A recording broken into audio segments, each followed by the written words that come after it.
मृत्यु के तुरंत बाद आपको कुछ इस तरह से गाय की पूंछ पकड़कर नदी को पार करना पड़ेगा और उस नदी का नाम होगा वैतरणी नदी।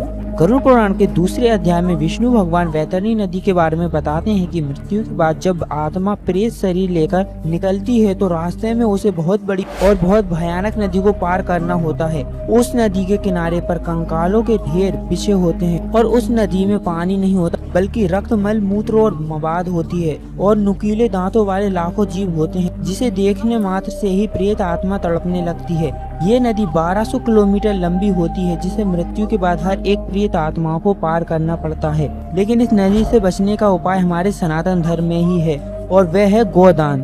अगर कोई व्यक्ति मृत्यु से पहले या उसके परिजन उसके श्राद्ध में किसी को गोदान करते हैं तो उस आत्मा को वैतरणी नदी के किनारे वही गाय खड़ी मिलती है और उस गाय की पूंछ पकड़कर वे आत्मा आसानी से नदी पार कर सकती है।